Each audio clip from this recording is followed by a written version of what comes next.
কথা বলেন, এটা আমাদের কাছে এই চরিত্র, এই স্বভাবে সংস্কৃতি আছে না নাই? আপন ভাই, আপন বোন, আপন চাচা, আপন ভাতিজা, এদেরকে পৃথিবী থেকে বিদায় করে দেওয়া হচ্ছে শুধুমাত্র কেবলমাত্র রাজনৈতিক কারণে। এই রকমের খুন বাংলাদেশে অহরহ চলতে আছে।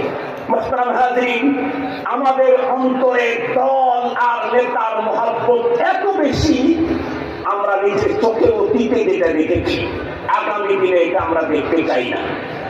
সেটি হলো একজন মানুষ এক ইমামের পিছনে 25 বছর পর্যন্ত নামাজ পড়ে, হঠাৎ করে তার দল অথবা তার কোন নেতা শরীয়ত বিরোধী একটা বক্তব্য দিয়ে দিল।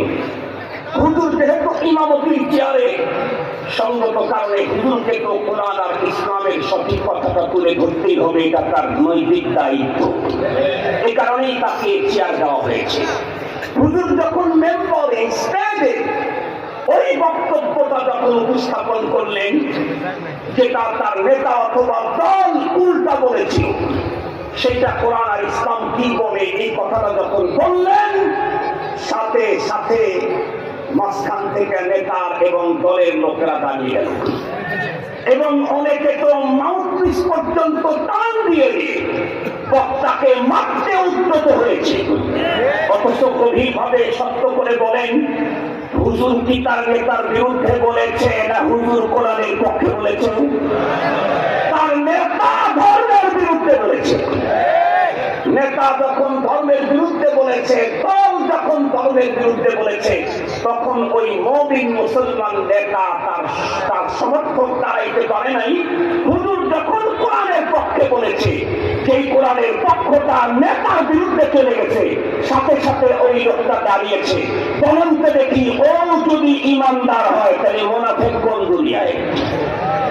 বুঝেন নাই আমার কথা? বুঝেন নাই? ওই লোকটাও যদি ইমানদার হয় তাহলে মুনাফিক কোন দুনিয়াতে পাওয়া যাবে? এই চরিত্র যদি আমরা না পাল্টাই, যতই নতুন নতুন গার্মেন্টস তৈরি করেন, আগামী দিনে নির্বাচনে ক্ষমতায় যান, খোদায়ের পাক শুরু নিচের থেকে প্লেটটা টান দিলেই সব শেষ।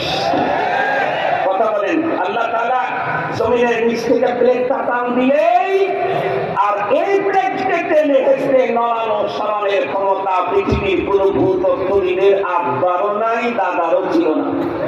আগামী দিনে কেউ এই জাতীয় ক্ষমতা তৈরি করতে পারবে না, কারণ সেটিং দিয়েছেন কে?